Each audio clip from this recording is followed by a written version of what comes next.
Selanjutnya saya juga akan minta pandangan terakhir masing-masing dari Prof. Jamin dan juga Pak Susno. Dari adanya kasus Peggy ini yang akhirnya terbukti bahwa ada kesalahan prosedur dari pihak kepolisian, lalu akhirnya sekarang sudah dibebaskan. Ke depan apa yang ya tadi kita sudah bicarakan lah ya, mulai dari pengawasan, perbaikan cara pola penyidikan, apa lagi yang kurang kira-kira untuk catatan ke depan? Ya kalau dari saya pertama ya tentu penyidik harus menghormati semua prosedur yang ada, yang ditentukan dalam KUHAP, dalam Perkap Kapolri maupun dalam peraturan-peraturan yang ada. Yang kedua perlu adanya perbaikan dalam sisi pengawasan. Tadi saya sangat concern terhadap pengawasan eksternal Kompolnas ini. Baik independen ya? Ya. Independen, jangan lagi ada unsur pemerintah di situ ya, yang ada kaitannya dengan kepolisian gitu. Benar-benar independen kalau mau koreksi. Yang ketiga, harus ada peningkatan sumber daya manusia dalam konteks penyidikan, terutama dalam konsep daripada scientific crime investigation. Itu harus benar-benar jangan malu belajar dari akademisi ataupun dari ahli-ahli di bidang investigasi dari dalam maupun di luar negeri. Nggak apa-apa, perlu biaya. Lalu sarana dan prasarana, contohnya terkait dengan forensik laboratorium. Nah ini harus punya, jangan hanya bilang oh kita polsek atau ini nggak punya, Polda nggak punya. Ini yang jadi catatan juga. Begitu loh. Jadi setiap Polda, polsek harus punya lab forensik criminal investigation supaya nanti jangan menunggu karena kasusnya perlu ditindak dengan cepat. Kalau daluarsa, barang rusak ya, dan juga ada zat-zat tertentu yang gampang menguap dan hilang, kita sudah sulit untuk pembuktiannya begitu. Jadi menurut saya kepolisian harus punya anggaran terkait dengan laboratory criminal investigation system yang baik begitu, sehingga kita tidak sulit lagi nanti untuk bisa membuktikan pelaku yang sebenarnya. Lalu yang keempat, saya berharap ya netralitas kepolisian.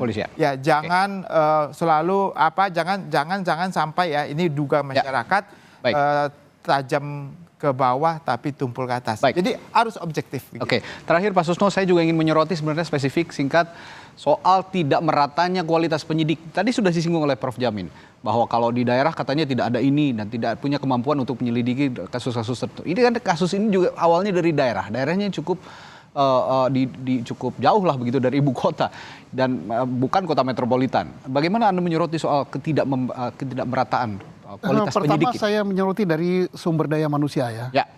Penempatan personil di Polri di bidang apa saja harus sesuai dengan pendidikan, pengalaman, kemampuan dan integritas. Ini banyak dikeluhkan oleh adik-adik saya, penempatan sekarang ini tidak merata gitu. Ada yang jadi Kapolda berturut-turut, ada yang Kapolda nggak diganti-ganti gitu kan. Sementara ada yang lain sampai nangis pun nggak akan jadi Kapolda. Itu level Kapolda ya. Level Dir Kadit tingkat Polda juga gitu. Jadi hanya orang yang kalau sistem jendela Johari yang kelihatan saja yang tempatkan. Soal dia bodoh, soal dia nggak punya pengalaman, nggak apa-apa. Itu. Nah, demikian juga penempatan penyidik-penyidik di Polda, di Polres, dan di Polsek. Ini siapa yang dekat pimpinan? Jangan begitu, dirubah ini. Satu ya. Yang kedua, putusan pengadilan ini, kesimpulan saya adalah pelajaran yang terbaik untuk Indonesia. Termasuk untuk lembaga.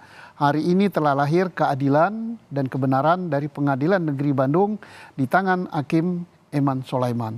Mari kita mengoreksi diri ya, khususnya lembaga-lembaga pengawas, misalnya Kompolnas tadi ya.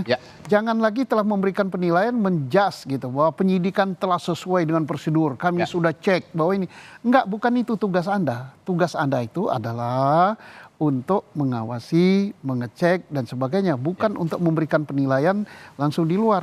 Tadi kalau seperti Profesor katakan, seandainya betul dikatakan Anda salah, Anda harus begini, tidak terjadi seperti ini. Ini saya selaku Polri walaupun sudah pensiun ya, malu saya hari ini. Karena apa? Seperti ditampar, berapa itu? Seluruh dalil penggugat dikabulkan. Apa enggak merah. Tapi ini bagus untuk Oke. perbaikan. Ini bagus untuk perbaikan dan yang menang hari ini bukan pemohon atau termohon tapi kebenaran. Kebenaran. Ya. Kebenaran sudah dibuktikan dan kita masih menunggu nanti ada respons selanjutan ya. Kalau tadi dari keluarga Peggy Setiawan sudah berespons, dari kuasa hukum sudah, dari Polda Jawa Barat sudah, tapi nanti dari institusi Polri keseluruhan sepertinya akan ada respons. Kita akan tunggu informasi-informasi berikutnya di program-program berita Kompas TV lainnya. Akhir kata, terima kasih Pak Susno Duaji, Terima kasih. Pak Profesor Jamin Ginting sudah menemani saya di Breaking News Kompas TV untuk mengawal putusan pengadilan pra-peradilan untuk Peggy Setiawan. Dan akhir kata, saya Radi Saputro menutup Breaking News Kompas TV. Terima kasih.